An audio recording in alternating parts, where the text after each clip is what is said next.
class, a very good morning to all. I hope जो last theory video था and mutual fund का video था, you guys are watching it and everything's clear.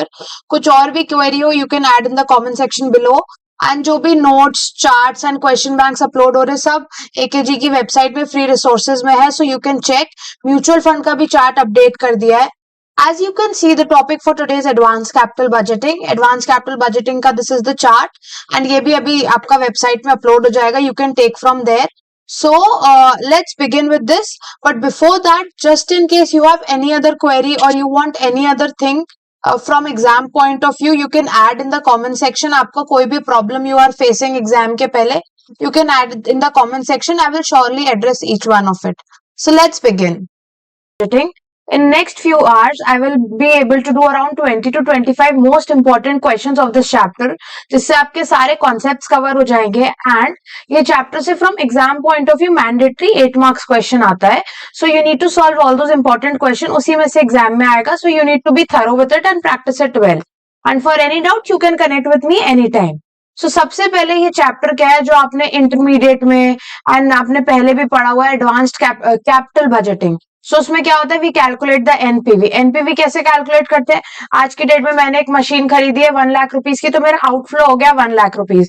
Her year 30,000 मुझे cash inflow मिलेगा, 30,000 for 5 years.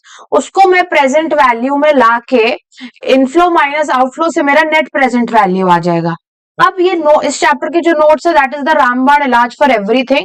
कुछ भी आप formula refer करके चलोगे, आपको इसमें क्वेरीज भी ज्यादा नहीं आएंगे.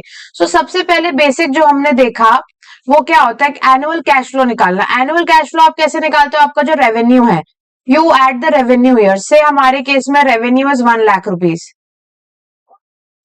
फिर आपने माइनस करा इससे वेरिएबल कॉस्ट. वेरिएबल कॉस्ट हो गया मेरा 40,000, तो मेरा आ गया 60,000 EBITDA. फॉर एग्जाम्पल से माई डेप्रिसिएशन इज 10,000. मैंने यहाँ डेप्रिसिएशन माइनस करा जिससे मेरा EBIT आ गया 50,000. टैक्स रेट है मेरा 10%, सो 5,000 मेरा टैक्स कट गया. सो अब मेरा 45,000 आया नो पैट. एंड नेक्स्ट आपने डेप्रिसिएशन ऐड कर दिया बिकॉज उसका डेप्रिसिएशन का काम है सिर्फ टैक्स बेनिफिट देना. उसके अलावा कैश इनफ्लोज जो आपके टोटल आएंगे that will always include depreciation. So we will add back the 5,000. यहाँ हमारा आ गया 50,000. सॉरी, डेप्रिसिएशन है 10,000. We will add back the depreciation here. एक second. We will add back the dep here and now you will get 55,000 as your cash inflow. होता क्या है इन current scenario, क्या देखना है, विथ टाइम हम सारे फैक्टर्स अज्यूम करके चलते थे ना. टेक्नोलॉजी चेंज हो रही, ना इन्फ्लेशन आ रहा, कोई चेंजेस नहीं आ रहे, आप सब कांस्टेंट फैक्टर्स है. बट प्रैक्टिकली तो ऐसा होता नहीं है. सो इन्फ्लेशन के इम्पैक्ट आपको लेने. तो आपका फर्स्ट टॉपिक क्या रहेगा, impact of inflation on capital budgeting. अब क्या होता है से ये आपका एक सिनेरियो, अभी दूसरा सिनेरियो इन्फ्लेशन वाला कि 10% इन्फ्लेशन आ गया. इन्फ्लेशन से क्या 10% आपका रेवेन्यू बढ़ जाएगा? यस. तो 1,10,000 ये हो गया. ठीक है, इन्फ्लेशन से हाँ ओके, फर्स्टली आपका ये आ गया 1,10,000 में चेंज आ गया. फिर नेक्स्ट आपका क्या आया, क्या आपका कॉस्ट बढ़ेगा? यस. सो 40,000 से ये हो गया 44,000. अच्छा, अब आप बोलोगे ये मैम आप निकाल कैसे रहे हो? तो इन्फ्लेशन का फॉर्मूला मुझे आप लोग बताओगे. मेरा 1 लाख रेवेन्यू है, 10% इन्फ्लेशन है, तो मैं कैसे करूंगी? 1 लाख इंटू 1.1 से 1,10,000, right? So it is formula क्या हुआ, कैश फ्लो इंटू 1 प्लस आपका जो डिस्काउंटिंग फैक्टर है that is the inflation rate here. ठीक है, ये आपका इन्फ्लेशन आ गया. अब इसमें कैच क्या है पहले ये समझ लेते हैं. फिर आपका EBITDA यहाँ पे कितना आ गया, 1,10,000 माइनस 44,000, 66,000. ओके, उसके बाद क्या मेरा डेप्रिसिएशन बढ़ेगा with inflation? No. Why not? Because वो तो हिस्टोरिकल कॉस्ट में होता है, उसका कॉस्ट ऑलरेडी लग चुका है. इन्फ्लेशन से पुरानी मशीनरी के कॉस्ट में क्या फर्क पड़ेगा? सो depreciation will be constant. Same depreciation लेके आपने यहाँ पे निकाल लिया 56,000. टैक्स रेट हो जाएगा 56,000 का 5%, 10%, 5,600. 5,600 मेरा टैक्स रेट हो गया. So 50,400 will be my cash NOPAT. We will add depreciation in it of 10,000. So 60,400 मेरा इनफ्लो आएगा. So changes किस में आया? रेवेन्यू में आया, कॉस्ट में आया, my depreciation was constant. अब इसमें एक कैच क्या है, जो मेरे ये कैश फ्लोज है जिसमें डेप्रिसिएशन, जिसमें इन्फ्लेशन का इम्पैक्ट आ गया है, इनको मैं बोलूंगी nominal cash flow. Okay. And the cash flows wherein we have not taken the impact of depreciation are your real cash flow. So now you know depreciation का impact नहीं आएगा. हमने इन्फ्लेशन में कैसे कंसिडर करा. एंड नेक्स्ट रियल और nominal cash flow क्या होता है. अब एक सिनेरियो में क्या हुआ, आप जो रियल कैश फ्लो है उसको रियल डिस्काउंटिंग फैक्टर के साथ ही आप उसको डिस्काउंटिंग कर सकते हो, रियल डिस्काउंटिंग रेट के साथ. और जो नॉमिनल कैश फ्लो है उसको आप नॉमिनल रेट के साथ कर सकते हो. अब रेट्स कैसे होते हैं वो हम आगे देखेंगे. सबसे पहले हम इन्फ्लेशन के इम्पैक्ट के कारण कैश फ्लो निकालना सीखते हैं. सो फर्स्ट कॉन्सेप्ट हमने क्या देखा, इम्पैक्ट ऑफ इन्फ्लेशन. इन्फ्लेशन का एडजस्टमेंट नेसेसरी है कैपिटल इन्वेस्टमेंट के लिए, इससे रेवेन्यू और कॉस्ट दोनों बढ़ जाता है प्रोजेक्ट का. We have just seen net revenues after adjustment for inflation is equal to net revenue current terms में. डेप्रिसिएशन चार्जेस हिस्टोरिकल कॉस्ट के लिए होता है, डेप्रिसिएशन का काम सिर्फ टैक्स बेनिफिट है. Good to go. नेक्स्ट आता है एनपीवी कैलकुलेट करने के लिए रियल कैश फ्लो को आप डिस्काउंट करोगे रियल डिस्काउंटिंग फैक्टर से, नॉमिनल कैश फ्लो को नॉमिनल डिस्काउंटिंग फैक्टर से. ये बेसिक कॉमन सेंस है. फिर हमने फॉर्मूला देखा, नॉमिनल कैश फ्लो हमें निकालना था, तो हमने कैसे निकाला, real cash flow that was 1 lakh into 1 plus 10%, सो 1.1. अब एक एग्जांपल देखते हैं. यहाँ पे क्या हुआ, 10,000 कैश फ्लो है per annum for 3 years. Okay, तो हर साल 10-10 हजार आ गया. इन्फ्लेशन रेट 10%, तो फर्स्ट ईयर का आप निकाल लोगे 10,000 इंटू 1.1, ये हमारा ईयर 1 का आ गया. ईयर 2 में क्या हुआ, 10,000 में ईयर 1 का इन्फ्लेशन लगा, फिर ईयर 2 का इन्फ्लेशन लगा. फिर फॉर ईयर 3 आपने 10,000 को क्या करा, आप ईयर 0 में खड़े हो, पहले ईयर 1 का इन्फ्लेशन लगाया, ईयर 2 का इन्फ्लेशन लगाया, फिर ईयर 3 का. सो 1.1 का क्यूब हो गया. फॉर एग्जाम्पल यहाँ पे 10,000 अभी कैश फ्लो हो रहा है. कैश फ्लो चेंज हो जाते हैं 10,000, 20,000, 30,000. तो आपका जो 10,000 था उसमें ईयर 1 का इन्फ्लेशन रेट लगता, 20,000 में ईयर 1 का प्लस आपका ईयर 2 का. यहाँ ईयर 1 का इन्फ्लेशन रेट 10. ओके, अपन ने ना ये एग्जांपल मिस कर दिया जिससे आपको समझ आएगा. सो आपका कैश फ्लो है 10,000, 20,000, 30,000, इन्फ्लेशन रेट सेम है 10%. सो ईयर 1 में आपका क्या लगेगा, 1.1 इन्फ्लेशन रेट. ईयर 2 पे जो आपका जो भी फिगर होगा उसमें फर्स्ट ईयर का इन्फ्लेशन लगेगा एंड सेकेंड ईयर का इन्फ्लेशन लगेगा. एंड फॉर ईयर 3 का जो 30,000 है उसमें again first year, second year and third year. So we have seen amount कुछ भी हो, इन्फ्लेशन का रेट कॉमन सेंस, ईयर 1 में भी बढ़ेगा, 2 में भी एंड 3 में भी. रही बात आपका यहाँ पे इन्फ्लेशन का रेट भी चेंज हो. तो फॉर एग्जाम्पल ईयर 1 है तो 10,000 में ईयर 1 का 1.1 लगेगा, ईयर 2 में 20,000 में फर्स्ट ईयर का इन्फ्लेशन 10% और सेकेंड ईयर का 1.11%, 11%. ये तो ऐसे करके आप इन्फ्लेशन निकालोगे. And for year 3 first year का इन्फ्लेशन रेट, सेकेंड ईयर का इन्फ्लेशन रेट, थर्ड ईयर का. So have you understood this concept. अब क्या होता है एग्जाम में, आपको कई बार नॉमिनल कैश फ्लो दिया रहता है. नॉमिनल मतलब नॉमिनल कैश फ्लो फॉर्मूला में क्या देखा था, real cash flow into 1 plus inflation rate. ठीक है, सो आपको नॉमिनल कैश फ्लो दिया रहता है. For example 55,000 nominal cash flow दिया है. अब आप रियल कैश फ्लो कैसे निकालोगे, तो डिवाइडेड बाय 1.08, इन्फ्लेशन रेट 8% है, ये डिवाइड हो जाएगा आके. सो 55,000 डिवाइड बाय 1.08, 50926, ये यहाँ पे कैलकुलेटेड है already. Have you understood this process, this की इन्फ्लेशन से कैसे आपने इन्फ्लेशन रेट्स निकाले. अब मैं नेक्स्ट क्या बता रही हूँ, ये हमने नॉमिनल कैश फ्लो निकालना सीखा रियल कैश फ्लो से, और रियल कैश फ्लो निकालना सीखा फ्रॉम नॉमिनल कैश फ्लो. ठीक है, अब एक फॉर्मूला यहाँ पे और है जो अभी नहीं कवर करा, दैट इज आपका डिस्काउंटिंग रेट दिया है नॉमिनल रेट. मतलब आपको क्वेश्चन में मेंशन होएगा, एक सेकेंड, आपको क्वेश्चन में क्या मेंशन होएगा कि आपका दिया है discounting factor after adjusting inflation premium. Inflation premium, तो ये एडजस्ट करके आया आपका 15%, जिसमें इन्फ्लेशन प्रीमियम था 5%।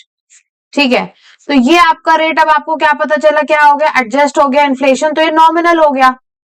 अब तुम्हें रियल रेट निकालना है, तो रियल रेट कैसे निकालोगे, तो the formula is nominal rate कैसे निकालोगे, 1 plus real rate into 1 plus inflation rate minus 1।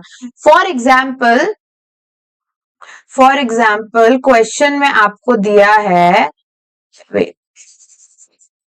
Question में मुझे दिया रियल डिस्काउंटिंग रेट जो एक्चुअल है 10%, और यहाँ पे प्रीमियम दिया है इन्फ्लेशन का 2%। अब मैं 10 प्लस 2% नहीं करूंगी इसमें, क्यों, क्योंकि मेरा रियल रेट है 10%, इन्फ्लेशन 10% का 2% लगेगा, so I will do factor into factor minus 1, जो आप बेसिक करते हो टू मल्टीप्लाई द फैक्टर्स। ठीक है, सो इसमें क्या करा, नॉमिनल रेट हुआ 1 plus real rate into 1 plus inflation rate minus 1। Now we will go with the questions. So एक एक करके you will be comfortable with the concepts. So what does your question number 1 says? Determine NPV of the project. Following information is given. Initial outflow दिया है आपको, annual cash flow without inflation, मतलब क्या click करना चाहिए, click click click, ये है real cash flow. Useful life है 4 years, cost of capital including inflation premium है 10%। तो कॉस्ट ऑफ कैपिटल जो आपको दी है नॉमिनल टर्म्स में दिया है, so we can not discount it either ways, हमें नॉमिनल डिस्काउंटिंग रेट को रियल में करना पड़ेगा या रियल कैश फ्लो को नॉमिनल कैश फ्लो में। हमने क्या सीखा था, nominal cash flow is equals to real cash flow into 1 plus inflation rate. ठीक है, ये तो बेसिक है। अब ये है 4 साल की बात, 1 2 3 4। ईयर 1 का कैश आउटफ्लो, मतलब ये फर्स्ट आपका है 15,000, 15,000 में आप इन्फ्लेशन रेट क्या ले लोगे, 10% प्लस 10%, 16,500 आ गया, ये मेरा क्या है कैश फ्लो। फिर प्लस 10% 18,150 आ गया, अगेन प्लस 10%, आप लोग भी कैलकुलेटर्स यूज करो, 19965, and again we will add 10%, it will be 21961.5, 3 decimal तक लेना ही रहता है। फिर अब आप क्या करोगे, आपको डिस्काउंटिंग फैक्टर दिया है directly 12%, you will directly discount it by 12%, so you will get present value of your cash inflow, which you will subtract from the outflow, you will get the NPV. So यहाँ पे कैसे करा हुआ है, you have got the real cash flows, you have converted into nominal, 21962 तक अपन ने convert कर लिया था यहाँ पे। ठीक है, फिर अब आपने क्या करा, इस पे डिस्काउंट कर दिया -40,000, so your NPV is 17,369। Okay, easily समझ आया, ये एक बेसिक क्वेश्चन था, एग्जाम में तो नहीं आएगा ये, but just to make you all understand. अब ये इसमें दूसरी अप्रोच भी यूज करके करा, डिस्काउंटिंग रेट को कन्वर्ट कर लिया और फिर डायरेक्ट कैश फ्लो को खींच लिया। आप लोग देख लेना, which ever is convenient with you. Okay, so this is a good question. A firm has projected the following cash flows. First year का outflow 70 lakh, inflow है 30, 40, 30. Above cash flow has been made at expected prices after recognizing inflation. So मुझे बोल दिया after recognizing inflation. So after recognizing inflation मतलब इसमें आपका nominal cash flow है, ठीक है। फर्म का कॉस्ट ऑफ कैपिटल 10% है, इन्फ्लेशन रेट 5% है, तो इसमें आप कैसे करोगे, नॉमिनल डिस्काउंटिंग रेट निकालोगे। नॉमिनल डिस्काउंटिंग रेट कैसे आएगा, फैक्टर इनटू फैक्टर -1, सो 1.1 इंटू 1.05 -1 इंटू 100, 15.5%। सो आपने डायरेक्ट यहाँ पे 15.5% से इसको डिस्काउंट कर दिया, and you will get the answer. Okay, question 3 is a good question from exam point of view. अच्छा, ये जो प्रीवियस क्वेश्चन था ना, ये आईसीआई में सिमिलर 2 क्वेश्चंस है, मैंने यहाँ पे एक कंसिडर करा हुआ है, आप एक बार चेक करना तो कर लो, but not required, but make sure ये बेसिक क्वेश्चन है, अच्छे से हो, छोटे छोटे क्वेश्चन भी एग्जाम पे आ जाते हैं। सो नेक्स्ट है, KLM requires 15 lakh for a new project. Project की लाइफ है 3 years, सैलवेज वैल्यू है नल, डेप्रिसिएशन है पर एनम 5 लाख 5 लाख 5 लाख। आपको रेवेन्यू कॉस्ट दी है एक्सक्लूडिंग डेप्रिसिएशन इग्नोरिंग इन्फ्लेशन, मतलब क्या हुआ, रियल कैश फ्लो, रेवेन्यू और कॉस्ट रियल टर्म्स में। Applicable tax rate 35%, nominal cost of capital, ये सी बोल्ड क्यों है, नॉमिनल मतलब वो ध्यान देना, रियल और nominal please please please exam में इतने क्वेश्चंस होते हैं हम भूल जाते हैं नॉमिनल और रियल का भी कोई कॉन्सेप्ट था। सो नॉमिनल कॉस्ट ऑफ कैपिटल है 14%, इसमें हमें कुछ नहीं करना। इन्फ्लेशन रेट आपको दिया रेवेन्यू और कॉस्ट पे, तो अब ये रेट आपको यहां लगा के ये कैश फ्लो को कन्वर्ट करना पड़ेगा नॉमिनल से। सो यही एक अप्रोच है इस क्वेश्चन में। सबसे पहले स्टेप 1 में क्या करूंगी, रेवेन्यू को कन्वर्ट करूंगी। रेवेन्यू कितना कितना है, 10 लाख, 13 लाख, 14 लाख। फर्स्ट ईयर का रेवेन्यू का इन्फ्लेशन रेट है 1.09, इससे मेरा रेवेन्यू आ गया। नेक्स्ट ईयर है 13 लाख का, 1.09 ईयर 2 का है, हाँ ये 1, ये 2, ये 3। सो 13 लाख इंटू 1.09 इंटू 1.08, ओके।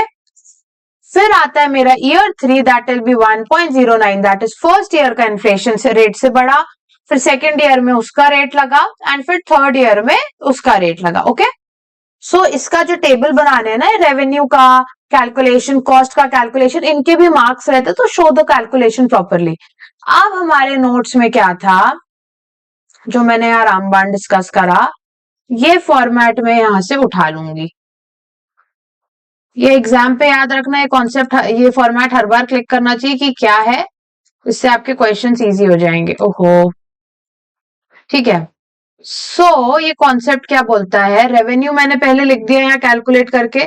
से फॉर एग्जांपल फर्स्ट ईयर का था 10 लाख इंटू 1.09, 10,90,000 मेरा रेवेन्यू आ गया, ओके। इसमें कोई कैच नहीं है। मेरा फर्स्ट ईयर का कॉस्ट कितना आ गया, 5 लाख प्लस 10%, 5,50,000। उसके बाद ये मैंने थोड़ा सा बड़ा कर ले, 5,50,000, ओके। तो यहाँ पे EBITDA मेरा क्या आ गया, -550, 5,40,000, गुड टू गो। फिर मेरा डेप्रिसिएशन कितना दिया हुआ है यहाँ पे, 5 लाख पर एनम, तो तीनों साल का डेप्रिसिएशन में यहाँ माइनस कर दूंगी 5 लाख एक एक करके। यहाँ पे क्या आ गया, 40,000 EBIT, टैक्स रेट था शायद 35%, we will confirm it once from the question. ये सब भी छोटी छोटी चीजें, but you need to remember it. So 40,000 का 35% इज 14,000। सो आपका नोपैट कितना आ गया, 26,000। उसके बाद आपने डेप्रिसिएशन ऐड बैक कर दिया, 5,26,000 आर योर कैश इनफ्लोज, जिसको आप डिस्काउंट करोगे 14% से, that is your nominal discount rate, divide by 1.14। सो यहाँ पे क्या करा हुआ है, जो आपका रामबाण फॉर्मेट था, रेवेन्यू माइनस कॉस्ट, EBITDA आया, EBIT 40,000 आया, and finally cash inflow 526 discounted by 14%, तो आपको आ गया 461,302।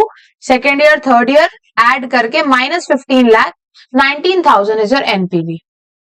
This is a very important question. एक बार पे नहीं समझ आया, रिपीट द वीडियो, दोबारा देखो, understand it well and comment section पे डालो फिर ये क्वेश्चन समझ आया कि नहीं। Question 4th is again a similar question. I will not repeat it again, but you have to solve it because ये शायद टेस्ट योर नॉलेज का क्वेश्चन है या तो इलस्ट्रेशन का क्वेश्चन है. So you need to solve it again. Pattern is same.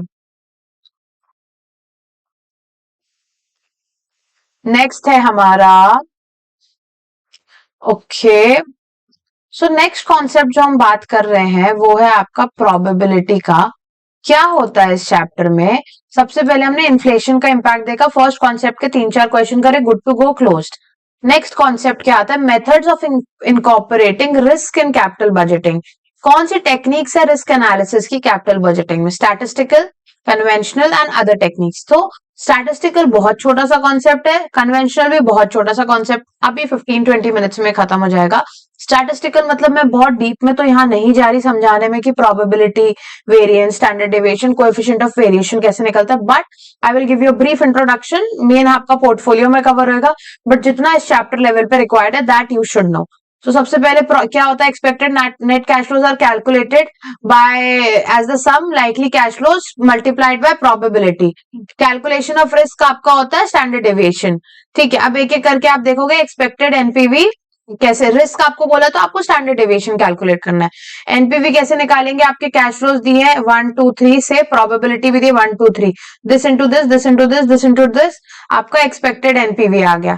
अब आपको क्या निकालना है, variance. So x minus x bar, x will be your cash flows, x bar will be the NPV, expected NPV, this minus this का square into the probability का सम, variance आ जाएगा, under root करके standard deviation आ जाएगा. Coefficient of variation क्या होता है वो मैं आपको क्वेश्चन के साथ बताऊंगी. एक एग्जांपल यहां पे करते हैं. पॉसिबल नेट कैश फ्लोज एक प्रोजेक्ट के फर्स्ट ईयर एंड में प्रोबेबिलिटीज दिया हुआ है. डिस्काउंटिंग रेट 10% बोल रहा है, इनिशियल कॉस्ट 10,000 बोल रहा है, एक्सपेक्टेड एनपीवी निकालना है. एक्सपेक्टेड एनपीवी मतलब cash flow into probability, 8,000 into 0.1, 800 रुपए. दिस इज एक्सपेक्टेड एनपीवी हम निकाल रहे हैं. उसके बाद 10,000 इंटू 0.2, सब कैलकुलेटर से करना, एक भी जीरो का मिस्टेक मत करना एग्जाम पे. 12,000 इंटू 0.4, मैं खुद इतनी कॉपीज देखती हूँ स्टूडेंट्स की, तो ये एक एक जीरो के कारण ना आपका मेन आंसर गलत आता है जो 1 मार्क्स का होता है. ये 2,800 एंड लास्टली 1,600. ओके, अब ये जो 1,600 आया इस सबका टोटल कितना है, 8 this 28 this, it is 12,000. Okay, so 12,000 मेरा आ गया expected NPV, first part easily done. Next बोल रहा है calculate standard deviation. Standard deviation का हमने क्या फॉर्मूला बोला था, x माइनस एक्स बार का स्क्वायर इंटू प्रोबेबिलिटी. तो सबसे पहले यहां निकालेंगे x माइनस एक्स बार. सो 8,000 माइनस 12,000, सी यहाँ पे निकाला हुआ है, 8,000 माइनस दिस ये आ गया, उसका स्क्वायर करके into probability. This is your total, total is your variance and उसका under root is your standard deviation. Good to go. ICI module में ना ऐसे अलग अलग एग्जांपल से 2-4 मैंने उनको एक करके यहाँ पे दे दिया, so you will understand it better. अब नेक्स्ट आपसे क्या पूछ रहा है, coefficient of variation. Coefficient of variation क्या होता है, वो बोलता है कि आपने जितना रिस्क लिया है, मतलब इतने कैश फ्लो के लिए आपने अगर इतना रिस्क लिया है तो 1 रुपीज के लिए आप कितना रिस्क लोगे. सो 2190 बाय 12,000, इससे आपका आ जाएगा कोएफिशिएंट ऑफ वेरिएशन, कितना वेरिएशन है, कितना रिस्क है. ओके, सो आपका जितना हायर सीवी होएगा उतना ज्यादा रिस्क होएगा. Same goes with standard. Next हम टेक्निक देखते हैं, कन्वेंशनल टेक्निक. कन्वेंशनल टेक्निक में सबसे पहला जो आपका पैटर्न है that is risk adjusted discount rate. हमने एक सीएपीएम मॉडल पढ़ा था, याद है, RF plus RM minus RF into beta. इससे मेरा डिस्काउंटिंग रेट निकलता था, रिटर्न ऑन इक्विटी या वट एवर इट वॉज. ठीक है, अब यहाँ पे क्या होता है, रिस्क एडजस्ट करके आपको रिस्क फ्री रिटर्न दिया है प्लस रिस्क का रेट दिया, तो ये दोनों को ऐड करके आपको आ जाएगा risk adjusted discount rate. So what is risk adjusted, that is risk free rate plus risk premium. ठीक है, अब उसके बाद रिस्क प्रीमियम हमने क्या देखा, RM minus RF into beta, minimum required return, risk free rate into risk index, that is your beta. अब ये आपका थोड़ा रिस्की चीजों को कैलकुलेट करने के लिए काम आता है. अब इसका फर्स्ट क्वेश्चन क्या है, यहाँ पे एंटरप्राइज का 100 लाख इन अ प्रोजेक्ट है, रिस्क फ्री रेट है 7%, रिस्क प्रीमियम है 7%. So risk adjusted discount rate कितना हो गया, 14%. Life of the project 5 years. Following are the estimated cash flows 1 से 5 and the life of the project. Calculate NPV based on risk free rate and also risk adjusted discount rate. तो आपको 7% से भी निकालना है एंड 14% से भी. तो मैं यहाँ 7% के डिस्काउंटिंग फैक्टर से क्या हुए, 1/1.07934 ऐसे करके एक एक डिस्काउंटिंग फैक्टर से मल्टीप्लाई करके इनटू डिस्काउंटिंग फैक्टर का टोटल माइनस 100 लाख था. इससे आपका आ जाएगा एनपीवी. फर्स्टली कैसे आया, cash flows into discounting factor जो था 7% से आपका यहाँ पे आ गया. एंड नेक्स्ट केस में आपने क्या लिया, रिस्क प्रीमियम का रिस्क एडजस्ट करके दैट इज 14% से आपने डिस्काउंट करा, तो ये आया. Basic, good to go. Next question क्या बोलता है, आपको रिस्क एडजस्टेड एनपीवी निकालना. रिस्क एडजस्टेड मतलब सीएपीएम मॉडल वाला फॉर्मूला दिमाग में क्लिक करना चाहिए. आउटफ्लो दिया, लाइफ दिया, इनफ्लो दिया, कोएफिशिएंट ऑफ वेरिएशन दिया है. अब क्या बोल रहा है, इसमें तो रिस्क एडजस्टेड डिस्काउंट रेट दिया ही नहीं है. आराम से देखेंगे, company selects RADR risk adjusted RARD on the basis of coefficient of variation. Coefficient of variation 1.2 है, तो आपका रिस्क एडजस्टेड डिस्काउंट रेट 16% है और उसका आपको एन्युटी उसका फैक्टर दिया हुआ है आपको. ठीक है, तो आपने क्या करा, 70,000 इंटू 3.274 माइनस 2,10,000 अलग से लिख लेती हूँ मैं, 70,000 इंटू 3.274 माइनस 2,10,000। तो आपका एनपीवी आ गया फर्स्ट प्रोजेक्ट 70,000 इंटू 3.274। आप अपने कैलकुलेटर से मेरे पहले आंसर निकाल लो, मैं तो बहुत स्लो निकाल रही हूँ। 19,180 ऐसे करके बाकी ईयर्स के भी निकाल लेंगे। फिर जिसका सबसे ज्यादा एनपीवी होगा दैट प्रोजेक्ट इज एक्सेप्टेबल। 19,180 यहाँ 24,000 या 8150। सो इनने किस फॉर्मेट से करा, आपने आउटफ्लो था, कोएफिशिएंट ऑफ वेरिएशन था, उस बेसिस में जो रेट चूज करा, एनुअल कैश फ्लो कितना था, डिस्काउंटिंग फैक्टर क्या था, इनफ्लो कितना हुआ। सो ऐसे आपने टेबल फॉर्मेट में प्रेजेंट कर दिया। It is also good question. Next क्या बोल रहा है, नेक्स्ट क्वेश्चन क्या बोल रहा है, आपके पास 3 प्रोजेक्ट है, P1, P2, P3। Following information cost है, इनफ्लो है ईयर 1, 2, 3, 4 का, रिस्क इंडेक्स है, रिस्क इंडेक्स मतलब आपका वो बीटा वाला आ गया, RF plus RM minus RF into beta. Minimum required rate है 15%, एप्लीकेबल टैक्स रेट है 40%, रिस्क फ्री रेट है 10%। सबसे पहले RADR कैलकुलेट करना है, तो रिस्क एडजस्टेड डिस्काउंट रेट कैसे आएगा, फर्स्ट प्रोजेक्ट का, सब मैं फर्स्ट प्रोजेक्ट का कर रही हूँ, RF plus RM minus RF market का इंटू बीटा। सो RF कितना है आपका 10% प्लस ये रेट कितना आ गया, minimum required rate 15 minus 10 into the beta, risk index 1.8, तो कितना रेट आ गया 5 इंटू 1.8 प्लस 10 दैट इज 19%। इसमें कोई क्वेरी किसी को? अब वो क्या बोल रहा है, which project is the best, तो हम एनपीवी निकाल लेंगे। कैसे निकालेंगे, इसको 19% से डिस्काउंट करके माइनस कर देंगे 15 लाख। यहाँ पे क्या करा हुआ है 19% आ गया, ये फॉर्मूला था, 19% 6 लाख को डिस्काउंट करके आ गया ये। अब आपसे पूछ रहा है कौन सा प्रोजेक्ट एक्सेप्टेबल है जिसका एनपीवी ज्यादा रहेगा, 8300, 1,67,213। So third project has highest NPV, so it should be accepted. इसमें कोई भी डाउट आया? सो देखा कितनी जल्दी हमने एक इन्फ्लेशन का कॉन्सेप्ट, एक आपका conventional technique and statistical and ये कन्वेंशनल का risk adjusted discount rate cover कर लिया। Easy, okay. सो अब ये क्वेश्चन में क्या होता है, सर्टेनिटी इक्विवेलेंट एक कॉन्सेप्ट है। सर्टेनिटी इक्विवेलेंट में क्या होता है, जो आपको ये फैक्टर्स दिए ना, ये बता रहा है कितना सर्टेन है कैश फ्लो। तो जितना ज्यादा सर्टेनिटी रहेगा उतना कम रिस्क रहेगा। ओके, अब क्या बोल रहा है, textile manufacturing company two mutually exclusive proposal M&N which requires cash outflow दिया 8,50,000, 8,25,000 respectively. CE approach is used in incorporating risk in capital budgeting decisions. Current yield on government is 6% risk free rate. अच्छा सुनो, certainty equivalent approach में अगर आपको risk adjusted discount rate दिया होगा, will you calculate with that approach, that discounting rate? No, क्योंकि certainty से आप रिस्क ऑलरेडी एडजस्ट करके बता रहे हो, so you don't need to use risk adjusted discount rate. ये क्वेश्चन नहीं है बट एग्जाम पे आ सकता है, so you need to remember it. आपको यहाँ पे कैश फ्लो दिए हैं दोनों प्रोजेक्ट के, सर्टेनिटी इक्विवेलेंट फैक्टर दिया है, आपको डिस्काउंट रेट 6% बोल रहा है और उसके एन्युटी फैक्टर दिए, तो क्या होएगा 4,50,000। Okay, I will tell you क्या होगा यहाँ पे। इसको हम क्या करेंगे, इसको हम क्या करेंगे यहाँ पे,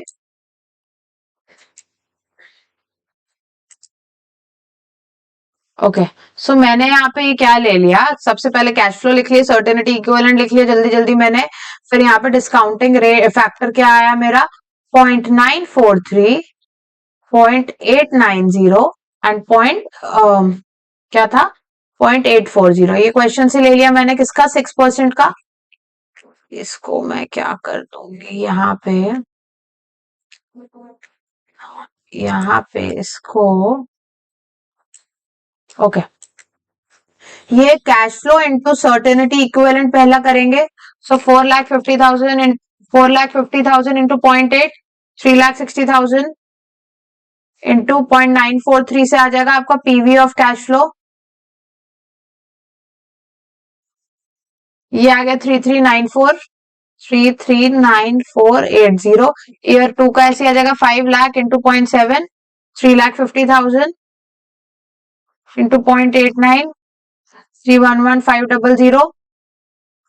नेक्स्ट आ गया 5 लाख इंटू 0.5, 2,50,000 इंटू 0.840, सो 2,10,000। ओके, यहाँ पे क्या करा इनने, 2,10,000, 3,11,500, 3,39,480। ओके, इसका सम माइनस योर इन्वेस्टमेंट, सो आपका एनपीवी आ गया। अब इसमें आपने नेक्स्ट प्रोजेक्ट का भी निकाल लिया, सो प्रोजेक्ट एन का एनपीवी ज्यादा है इसलिए हमने एन एक्सेप्ट करा। अब आपको नेक्स्ट पार्ट क्या पूछ रहा है, if RADR method is used, which project should be appraised with higher return, higher rate and why. So जहां पे ज्यादा रिस्क होएगा उसका हम रेट ज्यादा लेंगे। रिस्क कहां पे ज्यादा होएगा, जहां का सर्टेनिटी इक्विवेलेंट फैक्टर कम होएगा। सो वो किसका कम है, इन दो, इसका टोटल कितना और इसका 0.8, 0.7, 0.8 plus 0.7 plus 0.5 is 2, 0.9 plus 0.8 plus 0.7 is 2.4। तो किसका रिस्क कम है, जिसकी सर्टेनिटी ज्यादा है, इसकी सर्टेनिटी ज्यादा है और इसका रिस्क ज्यादा है, तो इसका रिस्क कम हुआ ना, एन का रिस्क कम हुआ। सो 2 में आपका एम में ज्यादा रिटर्न रेट रहेगा। So project M is riskier than N, higher the risk of cash flow, lower will be the CE factor. So this we have already discussed. अब आपका नेक्स्ट कॉन्सेप्ट आ रहा है सेंसिटिविटी का। Sensitivity के concept में क्या होता है, सबको लगता है हमें नहीं बनेगा नहीं बनेगा, इतना डिफिकल्ट कॉन्सेप्ट वो है नहीं जितना हम सोच रहे हैं। There are two approaches in sensitivity. यहाँ हमने क्वेश्चन में, क्लास नोट्स में वी हैव गिवन कौन सी अप्रोच से कैसे सॉल्व होएगा। We will just follow the steps and we will try to find the solutions for it. So first approach हम पहले करेंगे and I will tell you ये कैसे होएगा। Okay, so next हम sensitivity देख रहे हैं, ये concept में क्या है, first approach इसकी क्या बोल रही है, we will see here। first approach का first step बोल रहा है calculate existing NPV of the project consisting existing value। आपको सेंसिटिविटी में देखना है कौन सा फैक्टर कितना ज्यादा सेंसिटिव है। फैक्टर क्या क्या हो गया, अलग अलग वेरिएबल क्या क्या हो गया, आपका प्रोजेक्ट का cost, cash flow, number of years कितने हैं। सो ऐसे करके ना आपको एक एक फैक्टर देखना पड़ेगा। सो फर्स्ट में हमारी अप्रोच में क्या होता है, आपको क्वेश्चन में गिवन है कि कितना परसेंट से चेंज होएगा। क्या देखना है, सबसे पहले कैलकुलेट करना है existing NPV of the project. Existing values consider करके तो मैं एग्जिस्टिंग उसका वो निकालूंगी, सबसे पहले एनपीवी बेसिक।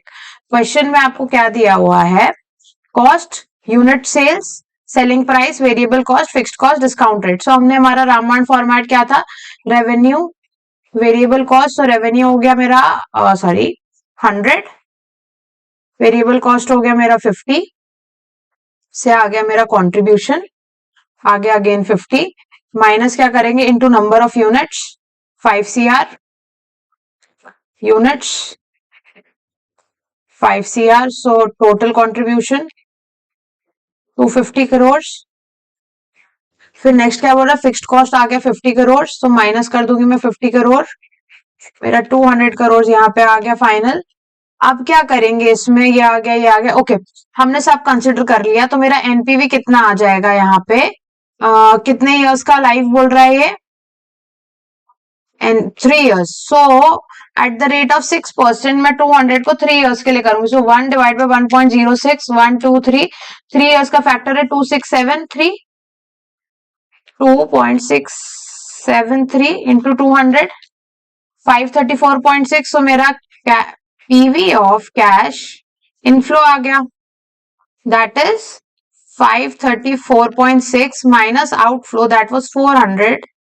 आपका एनपीवी आ गया, थोड़ा राइटिंग बेयर कर लेना यहाँ पे, 134.6। ओके, एनपीवी आ गया यहाँ 400। Okay perfect. अब आपको क्या बोल रहा है, आपने एनपीवी निकाली, नेक्स्ट स्टेप क्या बोल रहा है, रिवाइज्ड एनपीवी निकालो प्रोजेक्ट का कंसिडरिंग फिक्स्ड परसेंटेज जो क्वेश्चन में दिया है। क्वेश्चन क्या बोल रहा है, आपको इम्पैक्ट लेना है 2.5% एडवर्स इफेक्ट, सब फैक्टर को एडवर्सली 2.5% से चेंज कर देना है। वो हम कैसे करेंगे, क्वेश्चन 18। ओके, सो यहां हम वो इम्पैक्ट कैसे लेंगे, what will we do over here is मेरे को 2.5% से हर फैक्टर पे चेंज लेना है और एक फॉर्मूला अप्लाई करना है चेंज के लिए। तो सबसे पहले अगर मेरा कॉस्ट ऑफ कैपिटल में चेंज होएगा एडवर्स, तो आज 400 करोड़ में लगा रही हूं, एडवर्स चेंज में मैं 400 से ज्यादा लगाऊंगी कि कम? ज्यादा। So 400 crore plus 2.5% that is 410 crore. Next, annual sales unit मेरे 5 करोड़ बिक रहे हैं, आज मेरे को एडवर्सली चेंज करना है, तो मेरे 5 करोड़ बिकेंगे यूनिट्स, उससे ज्यादा या कम? तो मेरी सेल्स कम हो जाएगी यूनिट्स की। 5 माइनस 2.5%, 4.875, 5 माइनस 2.5%, 4.875 यूनिट्स। ठीक है, सेलिंग प्राइस भी मेरा कम हो जाएगा। ओके, इसको तो क्या ही बताऊं मैं। 100 माइनस 2.5, 97.5। मेरा जो कॉस्ट है वो बढ़ेगा एडवर्स के लिए, मेरे लिए तो सब चीजें खराब ही हो रही है, तो कॉस्ट मेरे को कब दुख होएगा? जब मेरा कॉस्ट बढ़ जाएगा। मतलब मेरे लिए ये है हर चीज दुख की लेनी, एडवर्स मतलब दुख, जहां जहां मुझे दुख होएगा। तो ये हो गया 51.25। फिक्स्ड कॉस्ट भी मैं बढ़ा दूंगी प्लस 2.5%, तो 51.25 CR। डिस्काउंट रेट जो मेरा रहेगा ना, वो मैं यहाँ पे देखो अब क्या होएगा नेक्स्ट। यहाँ पे ये जो फैक्टर्स आपने देखे, वो फैक्टर्स के अकॉर्डिंग इस फॉर्मेट में मेरा चेंज आ जाएगा। तो ओहो, सबसे पहले यहाँ पे क्या होगा, यूनिट्स जो मेरे थे, सॉरी, सबसे पहले मैंने देखा था 410 आपका इनिशियल कैपिटल कॉस्ट, तो इंस्टेड ऑफ 400 यहाँ पे हो गया 410, सब सेम आ गया, माइनस कर दोगे यहाँ 410 से 534 जो आपने निकाला था, तो ये कितना हो गया 124.6 मेरा एनपीवी। नेक्स्ट में क्या हो जाएगा, यूनिट का इंपैक्ट लूंगी। See now we'll see the solution. Solution में सबसे पहले यहाँ पे आपने 410 करके एनपीवी निकाला, ये सब फॉर्मेट सेम है। नेक्स्ट आपने यूनिट्स का इंपैक्ट लिया जो आपने निकाला था, आपने फिर सेलिंग प्राइस रिड्यूस करके यहाँ पे इंपैक्ट लिया, वेरिएबल कॉस्ट का इंपैक्ट लिया, फिर नेक्स्ट फिक्स्ड कॉस्ट का इंपैक्ट लिया। सॉरी, फिक्स्ड कॉस्ट आपका ये हो गया 51.25। अब क्या हुआ, ये हमने सारे वेरिएबल्स यहाँ पे देख लिए हैं, इससे हमारे यहाँ पे आंसर्स आ गए। इनने अभी वो कंसिडर नहीं करा हुआ डिस्काउंटिंग रेट, हर वेरिएबल को 2.5% से चेंज करा, तो सबसे ज्यादा the change in selling price has the maximum impact, 24% का इंपैक्ट यहाँ जा रहा है। परसेंटेज चेंज अब कैसे निकाला, परसेंटेज चेंज के लिए क्या फॉर्मूला है यहाँ पे, आपका एग्जिस्टिंग एनपीवी, जैसे हमने लिया था 134.4 ही था ना, 0.6 था, 134.6 माइनस आपका नया एनपीवी कितना आया था यहाँ पे, जैसे 124.6, 124.6 डिवाइडेड बाय एग्जिस्टिंग, तो इससे तुम्हें चेंज मिल गया ना। तो बेसिक फॉर्मूला, इसमें कुछ ऐसा अलग है ही नहीं जो पहले नहीं पढ़ा, ये फॉर्मूले से आपका ये परसेंटेज यहाँ पे कैलकुलेट होके आ गए। एंड जो परसेंटेज सबसे ज्यादा चेंज हो रहा है that is the most sensitive factor. इसमें अब मैं क्या एक्सप्लेन करूं, बेसिक क्वेश्चंस है कॉमन सेंस वाले जो आप यहाँ सॉल्व कर रहे हो।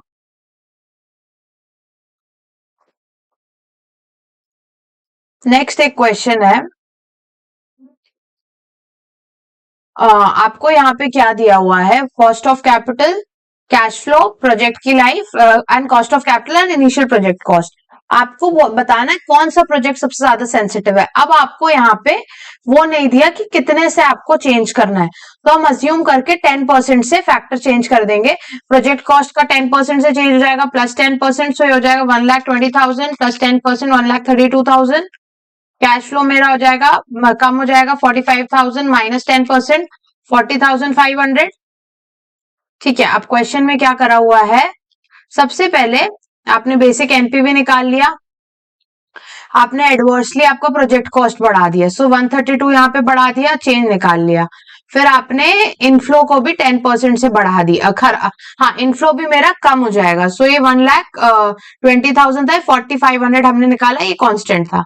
कॉस्ट ऑफ कैपिटल भी आपकी 10% से इफेक्ट हुई, तो कॉस्ट ऑफ कैपिटल में क्या होगा, what will you do here.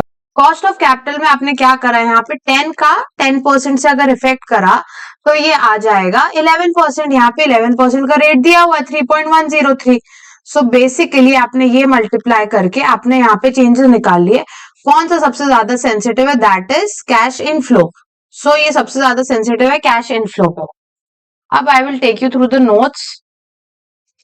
Notes पे हमने फर्स्ट वाला तो ले लिया, फर्स्ट कॉन्सेप्ट। अब नेक्स्ट अप्रोच में क्या होता है, आपको क्वेश्चन में बोल देता है एनपीवी 0 है। एनपीवी 0 वाले कॉन्सेप्ट पे हम कैसे ही करेंगे वो हम क्वेश्चन के साथ देखेंगे। इसमें क्या है, I will take the snip of this which will help you. अब नेक्स्ट आपको क्या बोल रहा है, factor which leads to low, sorry यहाँ पे एग्जांपल मैंने क्या दिया, प्रोजेक्ट का कॉस्ट है 10 लाख, 20% चेंज करना, तो यहाँ आप बढ़ा दोगे एडवर्सली।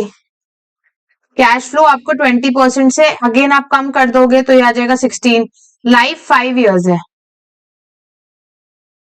एक्सक्यूज मी, जो आपकी लाइफ है 5 इयर्स, आपका कैश फ्लो 5 साल के लिए आ रहा है 20,000, तो आपका साल कम हो जाएगा ना, तो 20% ऑफ 5 इयर्स माइनस होके 4 इयर्स आ जाएगा और कॉस्ट ऑफ कैपिटल आपका बढ़ जाएगा। सो हम चेंज करते हैं इन द डायरेक्शन जो हमारे लिए अनफेवरेबल है, जिससे हमें दुख होएगा। अब 17 क्या बोल रहा है, ये आपको प्रोजेक्ट है, फॉलोइंग एस्टिमेट से कॉस्ट दिया है, सेल्स प्राइस दिया, इनिशियल कॉस्ट दिया, sales price, unit cost, sales volume 20 30 30। आपको सेंसिटिविटी निकालनी है। तो सेंसिटिविटी निकालने के लिए मैं सबसे पहले यहाँ पे निकालूंगी एनपीवी। एनपीवी में कैसे निकालूंगी, 20 माइनस 60, 60 माइनस 40 इंटू 20,000, ये ईयर 1 का, इसको मैं डिस्काउंट कर दूंगी फर्स्ट ईयर के रेट से, plus 60 minus 40 into 20,000 30,000 next year का इनफ्लो डिवाइड बाय 1.1 का स्क्वायर। फिर थर्ड ईयर का मेरा अगेन 60 माइनस 40 इंटू 30,000 अपॉन 1.1 का क्यूब। तो इस केस में मुझे क्या दिख रहा है, 60 माइनस 40 कॉमन आ रहा है, तो मैं एनपीवी के लिए 20 रुपीज, जो आपने 60 माइनस 40 था उसको कॉमन निकाल लिया, यहाँ क्या बचे 20,000 1.1 प्लस 30,000 1.1 का स्क्वायर प्लस अगेन 30,000 1.1 का क्यूब। ये मेरा आ गया इनफ्लो। सो इनफ्लो कितना हुआ, 20 into 20,000 divide by 1.1 m plus 20,000 again 30,000 divide by 1.1 divide by 1.1 m plus again divide by 1.1 again m plus, तो आपका आ गया 65514, 65514 आपका यूनिट्स वाला। सो यहाँ पे इंटू 20 आपका इनफ्लो आ गया 1310293। आपका आउटफ्लो कितना था, यहाँ पे 10 लाख, माइनस करोगे 10 लाख, सो आपका एनपीवी आ गया 310293। इसमें कोई चैलेंज आया, नो, कोई चैलेंज नहीं आया। तो आपको निकालना है सेल्स प्राइस पर यूनिट। इस केस में आप क्या अज्यूम करोगे कि आपका एनपीवी हो जाएगा 0। तो मेरी जो इक्वेशन बनी थी यहाँ पे, अगर मेरा एनपीवी, एनपीवी का फॉर्मूला यहाँ पे क्या हुआ, एनपीवी इज इक्वल्स टू आपके जो इनफ्लोज है माइनस आपका जो आउटफ्लो है, इनिशियल कैश आउटफ्लो। तो यहाँ पे मैं क्या करूंगी, एनपीवी इंप्लाइज जो मेरा इनफ्लोज है is equals to outflow. Outflow तो सॉर्टेड है मेरा 10 लाख। अब मेरे को क्या करना है, मैंने क्या फॉर्मेट यहाँ पे देखा था, एक सेकंड, ओके। सो हमारा क्वेश्चन क्या बोलता है, स्टेप्स क्या बोलते हैं, कैलकुलेट द एग्जिस्टिंग एनपीवी जो हमने निकाल लिया कंसिडरिंग एक्सिस्टिंग फैक्टर। ये हमारी दूसरी अप्रोच है जब एनपीवी 0 हो जाएगा। Calculate we value of each factor independently, other factors same रख के जब आपका एनपीवी 0 हो जाएगा, तो हम एनपीवी 0 पे सेल्स प्राइस पे सेल्स को ले लेंगे x, बाकी फैक्टर्स हो जाएंगे सेम। सो मेरा x क्या हो गया, सेल्स, x माइनस 40, ये हमने ले लिया ऑलरेडी, 20 की जगह हमने लिया x minus 40 into 65514 is equals to 10,000. This implies that 10 lakh divided by 65514 x minus 40 is equals to 15.26. मेरा x की वैल्यू आ जाएगी 55.26. This will be my new sales price. इसमें कोई डाउट नहीं होना चाहिए। अब क्या बोल रहा है आपको उस स्टेप्स में, परसेंटेज चेंज एक फैक्टर का निकालने के लिए revised value factor minus existing value upon existing value, basic क्या आ जाएगा, फैक्टर का कितना चेंज आएगा, 55.26 हो गया, पहले था 60 अपॉन 60 इंटू 100, तो 55.26 माइनस 60 अपॉन 60 इंटू 100, 7.9%। ओके, आराम से चलना, इसमें कैच है कुछ कुछ। सबसे पहले हमने एनपीवी निकाल लिया, स्टेप 1 फॉलोड। स्टेप 2 जो सेंसिटिव फैक्टर था उसको हमने एक्स लेके यहाँ पे सेंसिटिव फैक्टर निकाल लिया 55.26। तो ये कॉमन लेने का फायदा यही हुआ, आपको इतने बड़े बड़े कैलकुलेशंस दोबारा नहीं करना पड़े, तो ये 7.9% आ गया। अब नेक्स्ट था आपका यूनिट कॉस्ट, तो 60 minus C into this, directly आपका ये भी आ गया, इसका था 11.85%। आपको सेल्स वॉल्यूम का बोल रहा है, तो परसेंटेज चेंज जितना आपका एनपीवी में हुआ अपॉन जो एग्जिस्टिंग सेल्स हो रहा था एनपीवी इंटू 100 से आपका ये भी आ गया। अब ये ना डायरेक्ट आईसीआई ने ऐसे करा, what will I prefer is, आप इसमें 2x 3x 4x 2 3xx अपने यूनिट्स को लो, डायरेक्ट हमारा फॉर्मूला वही है, जिससे x आ जाएगा 7631, तो ईयर 1 दिस इंटू 2, ये इंटू 3 इंटू 3। अब इसको आप फॉर्मूले में फिक्स करोगे ना, रिवाइज्ड माइनस 20,000 अपॉन आपका अपॉन 20,000, ऐसे करके आप तीनों ईयर का भी निकालोगे तो भी सेम आएगा 23.68%। You can try this. अब नेक्स्ट आपका क्या आता है, इन्हें यहाँ टोटल का लिया है, 1 on 1 भी सेम आएगा। अब नेक्स्ट क्या था, पीवी ऑफ इनफ्लो आपका सेम है, तो आपका outlay must be same. Sensitivity फिर क्या होगा, NPV upon initial cash outflow, ये डायरेक्ट 31% आ गया। अब क्या हुआ, ये चारों से आपको क्या पता चलेगा, सबसे ज्यादा सेंसिटिव फैक्टर कौन सा है। जो फैक्टर, इस केस में क्या होता है, एक एक फैक्टर चेंज हो रहा है, जो फैक्टर इतना सा भी चेंज होने से चेंज हो जा रहा है ना, कम चेंज होने में भी, that is the most critical factor in this case. Okay, so you need to remember this जब क्रिटिकल फैक्टर पूछेंगे। अब लास्ट पार्ट में क्या कराऊंगी, यहाँ पे लास्ट पार्ट में आपको क्या बोल रहा है, फर्स्ट 4 तो आपके अच्छे से हो गए, लास्ट बोल रहा है प्रोजेक्ट का लाइफ कितना होना चाहिए। सो लाइफ कितना होना चाहिए, ईयर 1 का मेरा कैश फ्लो कितना है, 4 लाख इंटू 0.909, 4 लाख कैसे, 60 minus 40 that is 20 into 20,000 into present value, and year 2 का, तो ये दोनों का सम इज 8,59,200। इससे भी तुम्हारा 10 लाख नहीं आ रहा, इससे तुम्हारा 14 लाख का और इनफ्लो आना चाहिए थर्ड ईयर में। अब वो कैसे आएगा, मेरा टोटल थर्ड ईयर का इतना इनफ्लो है, मैं पर डे बेसिस का निकालूंगी 1252। अब जो मेरा आया पर डे का 1252 डिवाइड करूंगी 140800 से, कहां पे करा, डेज नीडेड टू रिकवर, यहाँ पे 112 डेज आ गया, and project run for 2 years this, so break even आपका आ जाएगा 22.97%। यहाँ 2 years 2.311 years कैसे आया, उसका कैलकुलेशन भी दिया हुआ है। So this is also very simple question, it's just that अलग अलग चीजें पूछ रहा है तो आप कंफ्यूज हो सकते हो, दैट इज वाई प्रैक्टिस। 18 हमने देख लिया था। Okay, so this is a very important last day revision, very good question. MTP RTP में भी कुछ आ चुका है। So आपका रेड लिमिटेड है, एक प्रोजेक्ट है, कैश फ्लो उसके दिए है, आउटफ्लो दिया है, कॉस्ट दिए और सेविंग्स दिए। ईयर 1 का कॉस्ट इतना है, सेविंग्स इतना है, ईयर 2 का कॉस्ट इतना है, सेविंग्स इतना है। कॉस्ट ऑफ कैपिटल 9% है। Major sensitivity with plant value का, रनिंग कॉस्ट का, सेविंग का, such that NPV is 0। Second approach, आपको फैक्टर्स दे दिए, तो सबसे पहले हर चीज में मैं निकालूंगी एनपीवी। एनपीवी कैसे निकालोगे, जो मेरा आउटफ्लो है, जैसे ईयर 1 का जो मेरा आउटफ्लो है 4000 इंटू 0.917,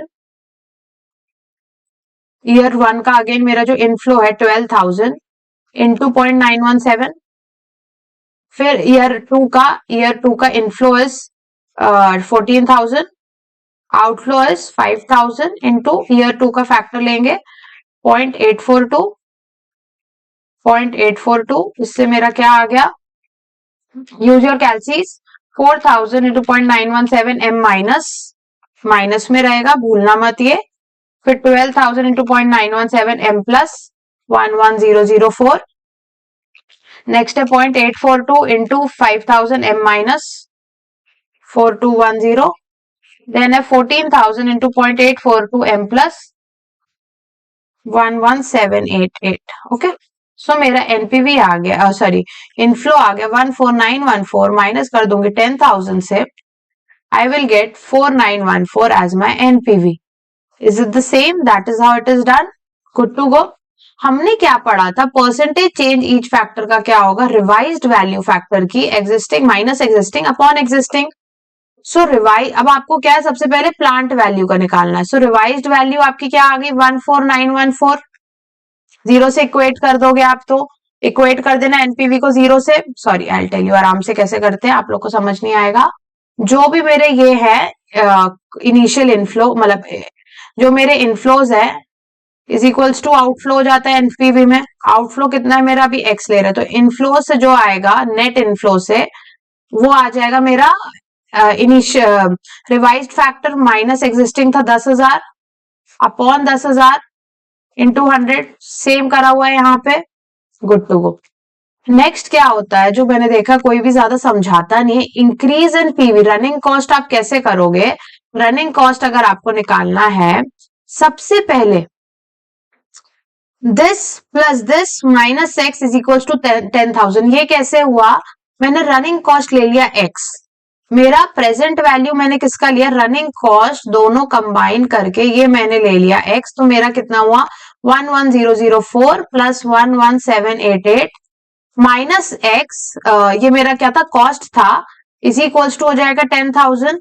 तो मेरा एक्स आ गया 12792. परसेंटेज चेंज कैसे आएगा? मेरा रिवाइज रनिंग कॉस्ट हो गया 12792 माइनस एग्जिस्टिंग था दोनों साल का इंटू 100 अपॉन दोनों साल का. सेम मैंने करा सेविंग्स में, इसमें मैंने सेविंग्स को ले लिया एक्स, एक्स से मेरा आ गया करंट रिवाइज सेविंग्स. सो इसको मैंने माइनस करा यहाँ पे revise savings. So accordingly I have got revise savings यहाँ माइनस करके 21.56.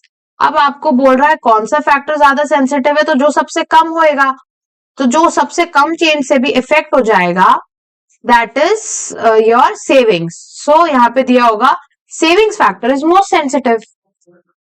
ये क्वेश्चन थोड़ा ट्रिकी है, टाइम लग सकता है, क्वेरीज आ सकते हैं. I am always open for it, so please do ask. Okay, next last question है सेंसिटिविटी का. आई वुड वांट एक बार आप लोग ट्राई करो. ये क्वेश्चन क्या बोल रहा है? आपको इसमें ना IRR ऑफ द प्रोजेक्ट दिया, जहां IRR ऑफ द प्रोजेक्ट दिया क्लिक करना चाहिए, एनपीवी मेरा जीरो आ जाएगा. सो मेरी अप्रोच क्लियर हो गई, एनपीवी जीरो. मैं एक जनरल बैकग्राउंड दे देती हूँ आपको. एनुअल फिक्स्ड कॉस्ट की सेंसिटिविटी दी है और कॉस्ट ऑफ कैपिटल की सेंसिटिविटी दी है.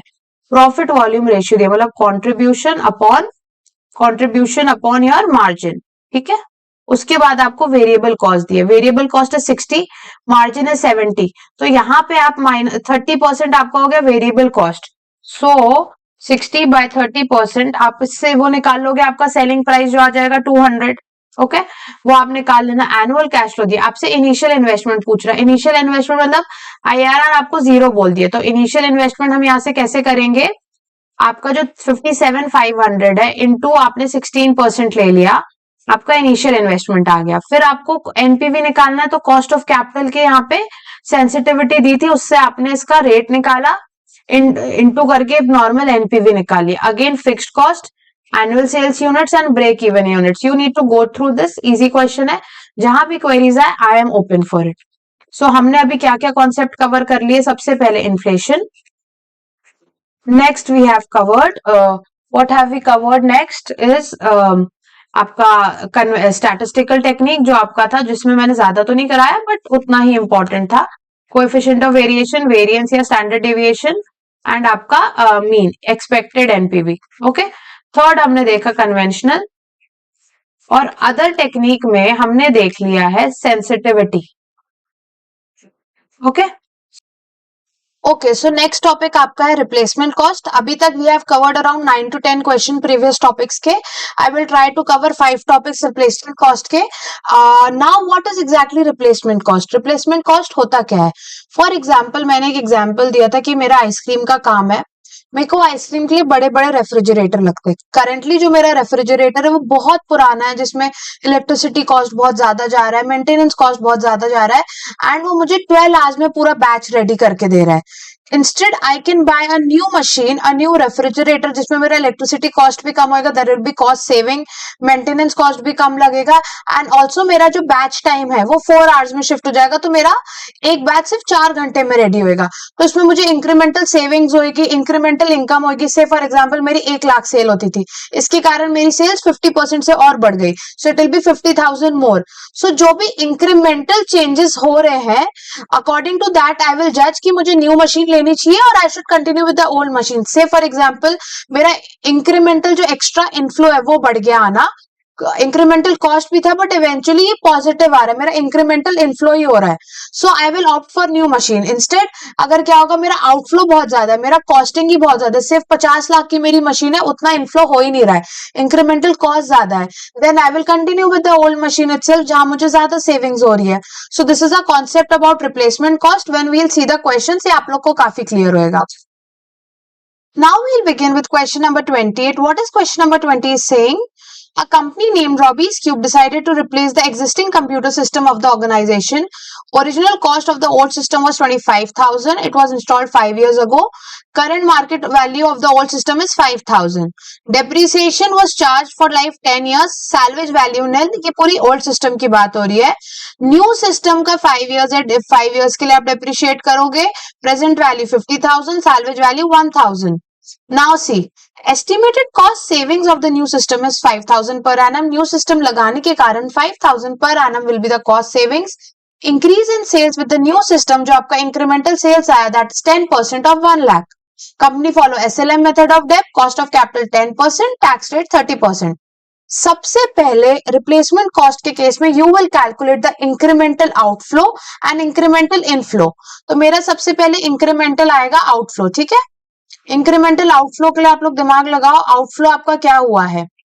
सबसे पहले मशीन का कॉस्ट हुआ है, न्यू मशीन आप जो ले रहे हो 50,000 की, और नेक्स्ट आपका जो नेट, आपको ओल्ड मशीन आप जो सेल कर रहे हो उसकी मार्केट वैल्यू पे, ओल्ड मशीन आप सेल कर रहे हो मार्केट वैल्यू पे, दैट इज 5,000, ये आपका कॉस्ट सेविंग्स है, राइट। उसके बाद नेक्स्ट आपका यहाँ पे क्या हो रहा है, एक कैच है, मेरा ओल्ड मशीन जो यहाँ बोल रहा है वो था 25,000 का, 5 साल पहले लगा था, तो आज की बुक वैल्यू कितनी आ गई, 25,000 माइनस 25,000 इंटू 10 इयर्स का डेप्रिसिएशन फॉर 5 इयर्स हम माइनस कर देंगे, सो इट इज 12,500। आज की market book value is 12,500, market value is 5,000, सो जो इसका बैलेंस है 7,500, इसमें हमारा टैक्स भी बचा, टैक्स कितने से बचा, 30% टैक्स रेट दिया हुआ है, सो 7,500 का 30% इज 2,250। सो मेरा जो नेट यहाँ पे आएगा, incremental outflow will be 50,000 minus 5,000 minus 2,250, that is 4,2,750। Are we clear. Next हम क्या निकालेंगे सेकेंड में, इंक्रीमेंटल इनफ्लो। इंक्रीमेंटल इनफ्लो के लिए हमने दो चीजें देखी थी, कॉस्ट सेविंग्स हो रही है 5,000 की, 1 लाख का 10% से हमारा इंक्रीमेंटल सेल्स बढ़ रहा है because of the new system, so आपका सेल्स इंक्रीज हुआ, दैट इज 1 लाख का 10%, 10,000, आपका कॉस्ट सेविंग्स हुआ 5,000, क्वेश्चन में गिवन है, जैसा जैसा क्वेश्चन बोल रहा है आई एम डूइंग इट। अब मेरा जो डेप्रीसिएशन है, जो एक्स्ट्रा डेप मेरे को लगेगा वो मैं माइनस करूंगी। एक्स्ट्रा डेप कैसे निकलेगा, मेरा ओल्ड सिस्टम का जो डेप था, ओल्ड डेप था, दैट इज 25,000 बाय 10, तो आपका हो गया 2,500। जो मेरा न्यू सिस्टम का डेप था, new dep, that is 50,000 cost था, 50,000 बाय 10, बट ओल्ड सिस्टम में सैल्वेज वैल्यू निल थी, न्यू सिस्टम में सैल्वेज वैल्यू 1,000 है, so we can not forget that, so 50,000 minus 1,000 by 10, that is 49,000, 5 years, sorry ये आपका 5 years है यहाँ पे, 5 years, so 49,000 by 5, that is 9,800, okay. So additional dep कितना लगा, 9,800 माइनस 2,500, क्लियर। कितना आ गया आपका, 9,800 माइनस 2,500, दैट इज 7,300 मेरा हुआ एडिशनल डेप। अब हम नॉर्मली कैसे करते थे, हम हमारा टैक्स रेट माइनस करते थे, 15,000 माइनस 7,300, 7,700 मेरा आ गया। ईबीआईटी माइनस में करूंगी टैक्स, टैक्स कितना था, 30% से माइनस कर देंगे, नेट इफेक्ट यहाँ पे कितना आएगा आफ्टर सब्ट्रैक्टिंग टैक्स, आंसर बताओ, 7700 माइनस 30% इज 5390।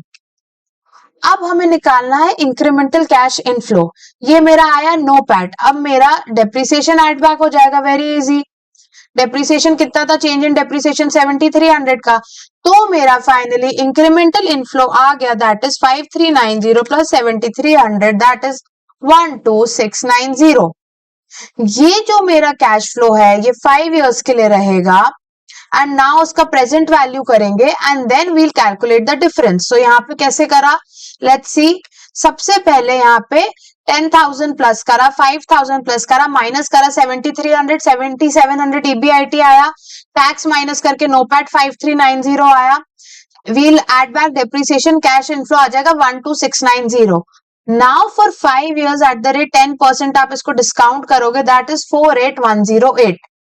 आपका जो सैल्वेज वैल्यू है न्यू सिस्टम का 1000 था, हमने अभी देखा था, सो इसका प्रेजेंट वैल्यू 621 आ जाएगा। Now we'll calculate the NPV, we'll add 48108, 621 subtract 42750। So यहाँ पे आपका जो एनपीवी आया that is positive, so you can replace the machine and आप न्यू मशीन बाय कर सकते हो। Have you all understood this question? थोड़ा सा टेक्निकल जा रहा है बट ये बेसिक मैथ्स में मैं कुछ अलग नहीं कर रही। कुछ क्वेरी हो you can please add in the comment section, I will help to clarify that. Next question है, हम क्वेश्चन नंबर 29 पे चलेंगे। क्वेश्चन 29 क्या बोल रहा है, x limited is a taxi operator, it is important from exam point of view, please focus. Every taxi cost 4 lakh and has useful life 3 years. Taxi operating cost for 3 years and salvage value at the end of the year is this. Operating cost दिया, हर साल की अलग अलग salvage resale value दी है। You are required to determine optimal replacement period. अब ये क्या होता है optimal replacement period? आपको बताना रहता है मैं फर्स्ट ईयर में रिप्लेस करूं, सेकेंड ईयर में, थर्ड ईयर में। तो ये 3 अलग अलग क्वेश्चन समझ के हम यहाँ सॉल्व करते हैं। सबसे पहले फर्स्ट केस में आउटफ्लो कितना था, 4 लाख। मेरा जो नेट इनफ्लो आ रहा है that is 1 lakh, resale value at operating cost minus, so 1 lakh को मैं पीवी करूंगी 0.909, रेट 10% है, सो कितना आ गया 4 lakh into 1 lakh into 0.909 minus 4 lakh, so आपका एनपीवी आ गया नेगेटिव 309100। ये आपका किस पीरियड का आया, 1 ईयर का। ओके, अब मैं निकालूंगी सेकेंड ईयर का। सेकेंड ईयर का मैं कैसे निकालूंगी, मेरा आउटफ्लो है 4 लाख ईयर 0 का, मेरा यहाँ पे इनफ्लो कॉस्टिंग हम लेंगे, रीसेल थोड़ी कर देंगे फर्स्ट ईयर पे। जब 2 साल के लिए मैं वो मशीन रखूंगी, सो क्या मैं फर्स्ट ईयर पे रीसेल कर दूंगी, नो। तो मैं यहाँ पे लूंगी कॉस्ट मेरा 1,80,000 इंटू 0.909 फर्स्ट ईयर का पीवी फैक्टर, और यहाँ पे नेट मुझे कितना आ रहा है 230 मेरा रीसेल वैल्यू है, 210 मेरा कॉस्ट है, तो नेट 20,000 का मेरा पीवी फैक्टर कितना आएगा, 1 डिवाइड बाय 1.1, 0.909, 0.826। ओके, तो इससे मेरा आ जाएगा एनपीवी। यहाँ पे मेरा एनपीवी कितना आया, 4 lakh M minus 1,80,000 into 0.909, again ये मेरा माइनस में है, negative figure, and now 20,000 into 0.826 M plus, so total मेरा आ गया 547100 नेगेटिव में। बट ये मेरा कितने टाइम का है, 2 इयर्स का। ओके, कैच क्या है, जो फिगर मेरा 1 ईयर का है मैं इस एनपीवी को इससे कंपेयर नहीं कर सकती, क्योंकि एक फिगर 1 ईयर का है, एक 2 ईयर का है। So I will have to cumulate my annuity factor ताकि मैं इसको पीवी में लेके आऊं। सबसे पहले क्या होता है, इक्विवेलेंट एनुअल क्राइटेरिया होता है EAC। How you calculate EAC, जितना आपका आउटफ्लो है divided by cumulative annuity factor. ठीक है, क्यूमुलेटिव एन्युटी फैक्टर, तो आपका कितना हो गया, पहले मैं कैलकुलेट करूंगी ईयर 1 का, that is 309100 डिवाइडेड बाय मेरा annuity factor 0.909, cumulate first year का ही, और यहाँ पे कितना आ जाएगा 547100 divided by 0.909 plus 0.826। Okay, so कितने कितने आंसर आ गए, 309100 by 0.909, that is 340044 for the first year. Second year का 54, इसको मैं ना हर ईयर का निकाल रही हूँ एनुअल बेसिस पे, ताकि ये कंपेरेबल फिगर बने। 547100 divided 0.909 plus 0.826 divide equal to into 547100, that is 315331। So ये दोनों देख के आपको क्या लग रहा है, आपको कब रिप्लेस करना चाहिए? जहां पे कॉस्टिंग कम लगे मेरे को तब रिप्लेस करना चाहिए। तो कॉस्टिंग कम कहाँ लग रही है? ईयर 2 में। Good to go. अब इनके सोल्यूशन में इनने क्या करा, एनपीवी निकाला ईयर 1, ईयर 2, ईयर 3 का। हमने ईयर 3 का आप लोग खुद निकालेंगे। अब बिकॉज ये डिफरेंट पीरियड के हैं, these are not comparable as we have already discuss, we need to convert them. So ESC year 1 का 340044, 315 331, ये तीनों आप कंपेयर करके बताओगे कि सबसे कम किसका है। तो ये ईयर 2 का, ये ईयर 3 में 3 साल के एन्युटी फैक्टर आएंगे। सो आप 2 इयर्स पे रिप्लेस कर सकते हो क्योंकि वहां लोएस्ट आपका ईएससी आया है। Got to go, good to go, समझा आपको? मैं ऐसे एक दो क्वेश्चंस और कराती हूँ रिप्लेसमेंट साइकिल के, ताकि आप लोग के लिए इजी पड़े एग्जाम में। नेक्स्ट क्वेश्चन मेरा क्या बोल रहा है, a machine is used on a machine used on a production line must be replaced every 4 years. Cost incurred to run the machine is this. आपको परचेज प्राइस ईयर 0 का दिया, maintenance, repair, scrap value दिया है। Further replacement will be with identical machine, same cost, revenue unaffected है by the age of the machine, inflation you have to ignore, optimum replacement cycle निकालना है। Optimum replacement cycle मतलब जितने cases है उनको अलग अलग कंसिडर करके हमें कैलकुलेट करना है। बेस्ट पार्ट इज आपको पीवी फैक्टर दिए तो आप इजिली आंसर सिमिलर निकाल सकते हो। I will not solve, I will just explain and make you go through the solution. ये क्या बोल रहा है, पहले अगर मैं फर्स्ट ईयर का निकालूंगी, ये मेरा आउटफ्लो हो गया 32 माइनस 16, तो मेरा प्लस 16,000 इंटू पीवी फैक्टर कितना है 8696.8696। इससे मेरा फर्स्ट ईयर का आ गया। कैसे आएगा, 16,000 मेरा नेट आ रहा है, point into 0.8696 M plus minus मेरा 60,000, तो मेरा फर्स्ट ईयर का कितना आ गया 46086। ठीक है। अब नेक्स्ट ईयर का मैं कैसे निकालूंगी, नेक्स्ट ईयर में मैं नेट लूंगी, मेरा मेंटेनेंस माइनस करूंगी, रिपेयर माइनस करूंगी, स्क्रैप वैल्यू ऐड करूंगी। सो 18 माइनस 4 मतलब 24,000 minus 18 minus 4 that is 2,000 net यहाँ पे आ रहा है इंटू सेकेंड ईयर का 0.7561। सो यहाँ पे कैसे करेंगे 60,000 एम माइनस, नाउ मेरा ये वाला negative 16,000 I will consider 16,000 into 0.8696 M minus 2,000 मेरा पॉजिटिव इन्फ्लो 7561 एम प्लस। तो मेरा यहाँ पे आ गया सेकेंड ईयर का 72401। अब अगेन ये 1 साल का है और ये यहाँ पे 2 साल का है, इसको हम कन्वर्ट करेंगे क्यूमुलेटिव फैक्टर से 0.8696 और यहाँ पे 2 साल का ऐड कर लेंगे 0.8696 प्लस 0.7561 दैट इज 1.6257। ये डिवाइड करके आप आंसर निकालोगे, जो भी सबसे कम वैल्यू रहेगा, कम कॉस्टिंग रहेगा, that will be the year when you will replace it. So यहाँ पे कैसे आया, आपने अलग 46086 निकाला, 72402 निकाला, यहाँ पे उनको डिवाइड कर दिया जैसे अपन कर रहे थे। सो लोएस्ट आपका है ईयर 3 में। सो ESC is least in case of replacement cycle of 3 years, hence you should replace after every 3 years। Any query here in this question? Okay, हमने 3 अच्छे क्वेश्चन कवर कर लिए हैं इसके। एक और क्वेश्चन है इंपॉर्टेंट, मैं कराती हूँ। सो हियर आपका क्या बोल रहा है, a company has old machine having book value 0 which can be sold for 50,000. Company is thinking to choose from one of the following 2 alternatives to incur additional cost of 10 lakh and upgrade the old machine. तो एक option क्या है, पुरानी machine को तुम upgrade कर लो, you can spend 10 lakh extra to upgrade the old machine, or replace old machine with the new machine costing 20 lakh plus installation cost 50,000. So या तो you can buy a new machine, that is your alternative 2, and spend 20 lakh 50,000 on the new machine, ये cost आएगा। Both above proposals are there with 5 years salvage value nil.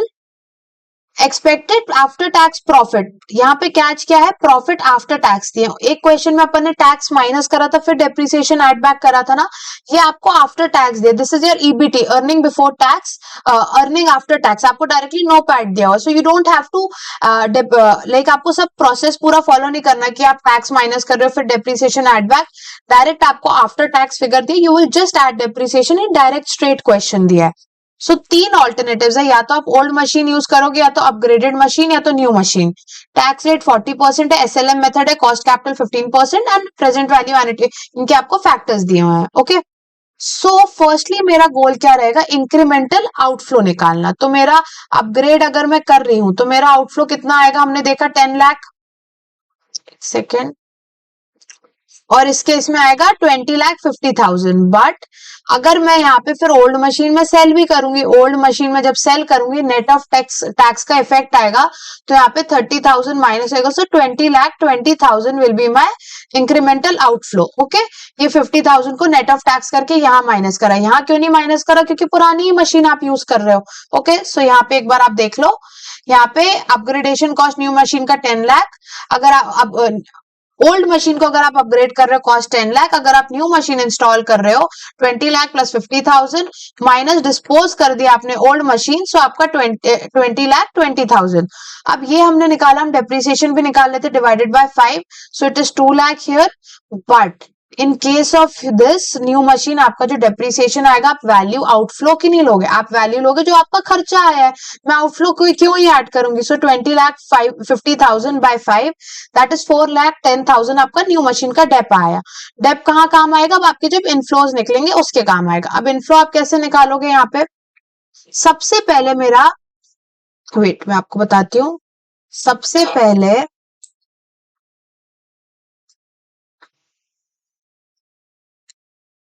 मेरा यहाँ पे सी, आपको old machine दिया है, उसका आपका कितना इनफ्लो हो रहा है, आपका न्यू मशीन का आपको दिया हुआ है। अब आपका इसमें आपको क्या एडिशनल एड बैक करना है, डेप्रिसिएशन। आपने यहाँ डेप्रिसिएशन एड बैक करा, कितना निकाला, 2 लाख 2 लाख 2 लाख 2 लाख 2 लाख। तो टोटल आपका इनफ्लो हो गया, टोटल इनफ्लो यहाँ पे हो गया 5 lakh plus 2 lakh that is 7,50,000। 590 plus 2 lakh 7.9। Okay, then आपका 8.1, देन 8.5, देन आपका 9 लाख। ये मेरा इनफ्लो हो गया। अब इसमें मैं ओल्ड मशीन का इनफ्लो माइनस कर दूंगी तो मेरा इंक्रीमेंटल इनफ्लो आ गया। सो 7.5 माइनस 5 दैट इज 2.5, 7.9 माइनस 5.4। सो ऐसे आप यहाँ निकाल लोगे सी। मैंने बहुत इजीली यहाँ एक्सप्लेन करा। ओल्ड मशीन का इनफ्लो, अपग्रेडेड मशीन के केस में जो आपका अर्निंग आफ्टर टैक्स था, डेप्रिसिएशन ऐड करा, so cash flow after tax difference निकाल के आपने इनफ्लो निकाल लिया। अब ये आपका जो इनफ्लो है अपग्रेडेड मशीन का, इसको आप पीवी फैक्टर से मल्टीप्लाई करके you will calculate your cash flow after tax minus your outflow, तो आपका आ गया एनपीवी नेगेटिव। अब न्यू मशीन के केस में बस क्या था, कैच, आपका डेप्रिसिएशन अलग था। स्टूडेंट्स यहाँ पे डेप्रिसिएशन ही गलत कैलकुलेट कर देते हैं। लाइक वो आपने जो वैल्यू देखी थी 20,20,000 पे ही कैलकुलेट हो जाता है, बट डेप्रिसिएशन आपका कॉस्ट पे कैलकुलेट होगा। यहाँ नोट भी मेंशन्ड है, सैलवेज कहाँ पे था नोट, हाँ ओके। सो यहाँ पे आपका नोट भी मेंशन है कि आपका आउटफ्लो जो माइनस हो रहा है वो 20,20,000 है और डेप्रिसिएशन इज 20,50,000 पे। सो सोल्यूशन इसका क्या निकला, both alternative negative, so company should continue with the existing old machine. Are we clear with this question? थोड़ा ये ना 1 से 2 बार you have to write it and solve it, तो ही एग्जाम पे आप कर पाओगे, नहीं तो अगर आप ऐसे ओरली करोगे तो नहीं होगा। Okay, so what are you seeing here, यहाँ पे यूटिलिटी कैलकुलेट करना एक क्वेश्चन है, जस्ट आप अंडरस्टैंडिंग के लिए समझ लो, आएगा तो at least you won't be blank. Utility is like जैसे सर्टेनिटी इक्विवेलेंट फैक्टर होता है, वैसे यहाँ पे यूटिलिटी असाइन करते हैं, जितनी ज्यादा यूटिलिटी उतना अच्छा कैश फ्लो आप कंसिडर करते हो। सो अब इसमें क्या होता है, which project should be selected and why, cash flow दिया, प्रोबेबिलिटी दिया, तो सब उसके बेसिस में निकालना चालू हो जाता है धड़ धड़ धड़ धड़।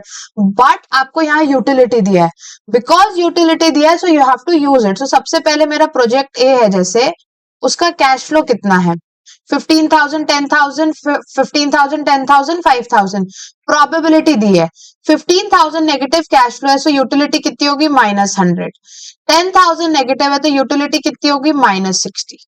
15,000 है पॉजिटिव तो यूटिलिटी होगी +40। 10,000 है तो यूटिलिटी 30, 5,000 तो यूटिलिटी 20। यहाँ पे मुझे यूटिलिटी कैलकुलेट करना है, जैसे कैश फ्लो इंटू प्रोबेबिलिटी करते हैं, यहाँ मैं सिर्फ यूटिलिटी इंटू प्रोबेबिलिटी करूंगी। साथ में use your calculator, you have to multiply probability by the utility. Probability कितनी, 0.1 into 100 m minus, 0.2 into 60 m minus, 0.4 into 40 that is m plus, 0.2 into 30 m plus, and next 0.1 into 20। सो आपका utility यहाँ पे कितना आ गया, 2। ऐसे ही आप कैलकुलेट करोगे केस 2 का, और जो सबसे ज्यादा होएगा वो आपका प्रोजेक्ट आप सिलेक्ट करोगे। सो यहाँ पे 2 अपनी यूटिलिटी आई, प्रोबेबिलिटी इनटू यूटिलिटी, आपकी यूटिलिटी वैल्यू आ गई जो हमने यहाँ निकाली, एंड प्रोजेक्ट बी की आ गई। So project B should be selected क्योंकि उसकी यूटिलिटी ज्यादा है। सिंपल। ओके, सो अब मैं एक क्विक चार्ट रिवीजन करवा देती हूँ यहाँ पे फॉर एडवांस कैपिटल बजटिंग। ये क्या बोल रहा है यहाँ पे एडवांस कैपिटल बजटिंग, हमने इन्फ्लेशन का इम्पैक्ट देखा, so you can go through this for inflation impact. आप देख सकते हो conversion of real to nominal and nominal to real, कि आप किसको कैसे डिस्काउंट करते हो। Nominal cash flow is real cash flow into 1 plus inflation rate, and nominal rate is 1 plus real rate into 1 plus inflation minus 1, rate into rate minus 1। Statistical techniques mentioned है, scenario analysis का थोड़ा theory mention है, just to let you know कि क्या रहेगा वो। Conventional techniques यहाँ mentioned है, RADAR एंड आपका certainty equivalent and utility approach जो हमने बिल्कुल अभी देखा। फिर नेक्स्ट आपका यहाँ पे आ जाता है सेंसिटिविटी एनालिसिस की 2 approaches, and lastly your replacement cost which we have just covered. So go through this chart pretty well कि आप लोग का इजिली सारा आप एक साथ रिवाइज कर सको जो भी फॉर्मुलेज या कुछ है, एंड कोई भी क्वेरी हो you can ask in the comment section, we will cover each and everything. Okay class, thank you so much and all the very best.